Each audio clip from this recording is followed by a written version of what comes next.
tell it on the mountain, over the hills and everywhere. Go tell it on the mountain that Jesus Christ is born.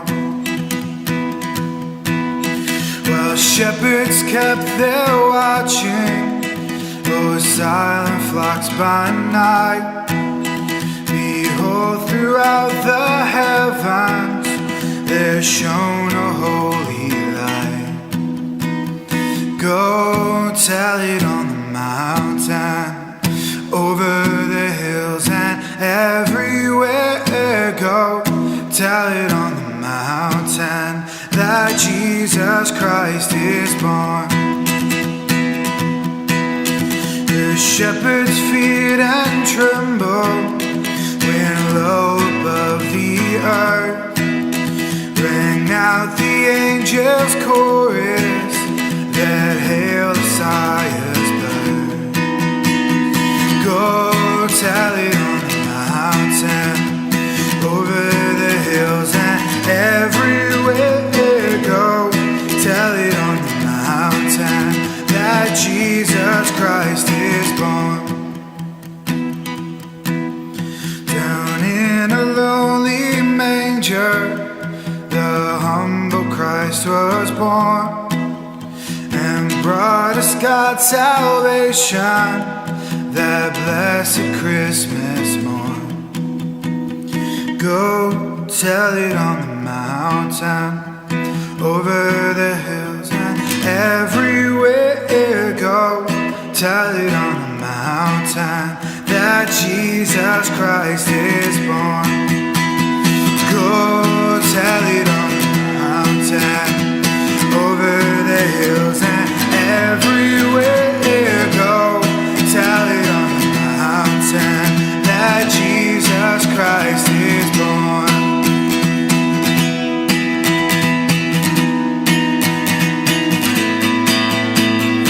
Go tell it on the mountain, over the hills and everywhere. Go tell it on the mountain that Jesus Christ is born.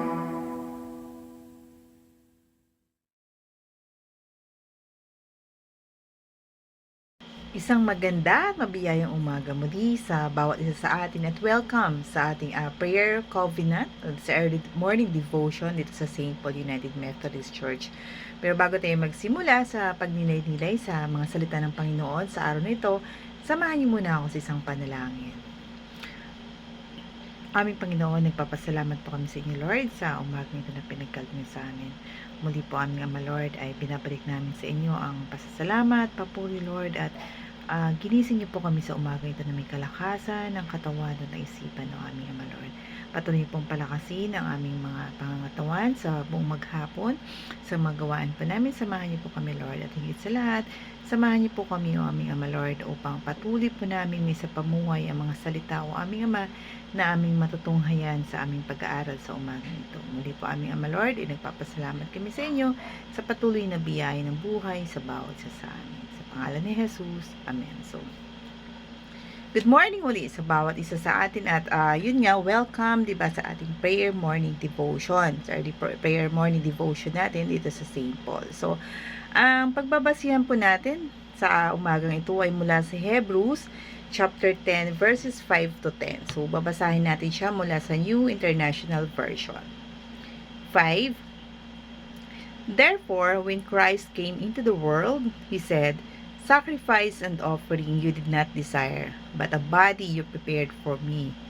With burnt offerings and sin offerings you were not pleased. Then I said, Here I am. It is written about me in the scroll, I have come to do your will, my God." First you said, "Sacrifices and offerings, burnt offerings, and sin offerings you did not desire, nor were you pleased with them, though they were offered in accordance with the law." Then he said, "Here I am, I have come to do your will."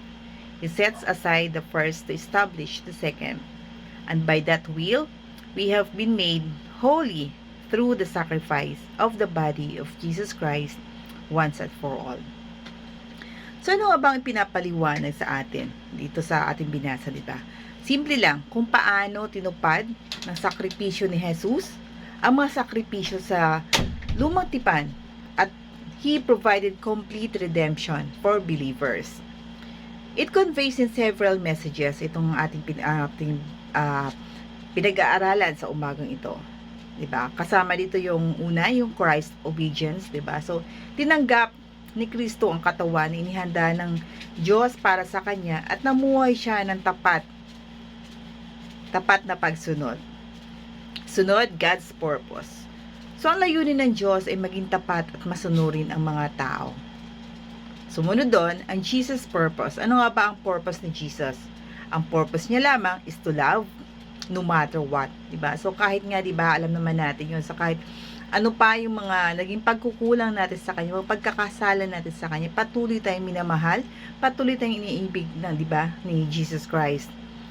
Higit sa lahat din, nandoon din yung obedience to God. Kasi people can obey God's will by listening and absorbing His word. Kaya tayo, di ba, mayroong mga pag-aaral na katulad nito sa mga salita ng ating Panginoon.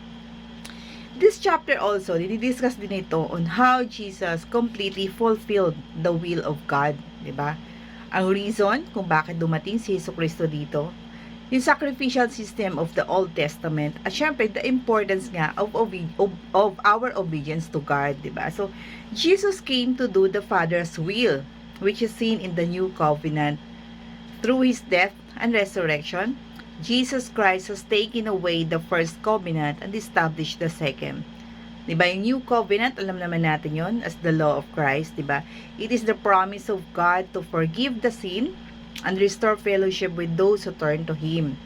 The new covenant, ito rin ay ang relationship natin between sa ating Panginoon, tayo ng mga tao, diba? At mediated by Jesus Christ. The sacrificial system naman in the Old Testament, diba? Ito yung way, diba, before to restore the relationship between God and humanity. So, ito yung isang paraan para magbayad sala, kumbaga, para sa mga kasalanan, diba? Humingi ng kapatawaran at payapain ng paghatol ng Diyos. Ang sistema ay pagkakaroon ng kahalili, kumbaga, or parang kapalit upang pasanin ang mga naging kasalanan ng iba. So, nagkakaroon ng mga offerings that time. When Christ came into the world, He said to God, "You did not want animal sacrifices or sin offerings, but you have given me a body to offer." Ano nga ba ng mga kapatid, diba? So, nagpakita lamang si Jesus, pinapakita dito na si Jesus ay walang humpay na pagsisikap ang ginagawa niya upang gawin ang kalooban ng Ama.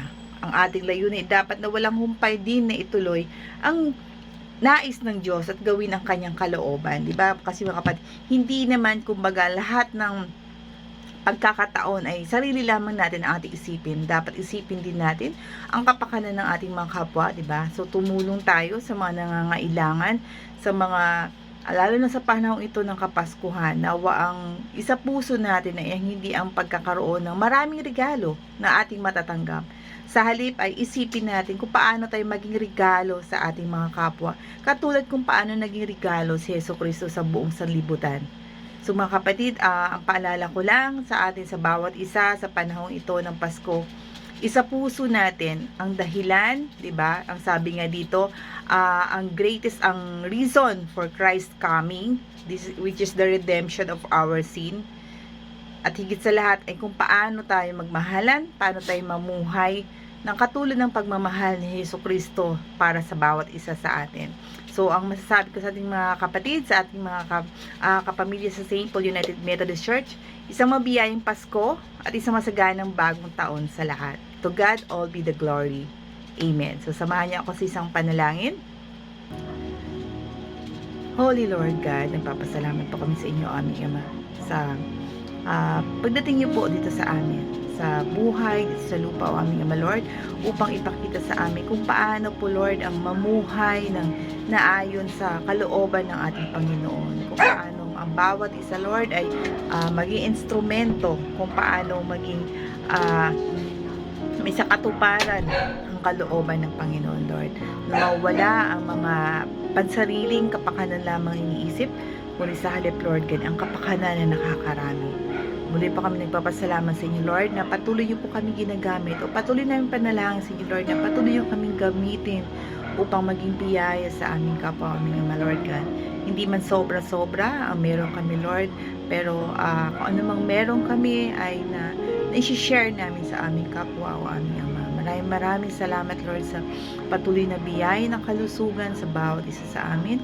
Patuloy niyo pong bigyan ng kalakasan, ng kagalingan ang mga may sakit o aming Ama, Lord, ang mga nasa karamdaman, Lord, nasa banig ng karamdaman, na nasaan man sila sa mga oras na ito, Lord, ay hipuin niyo po aming Ama na inyong mapagpala, mapagpakalingang mga kamay o aming Ama, Lord, at bigyan niyo po sila ng kagalingan.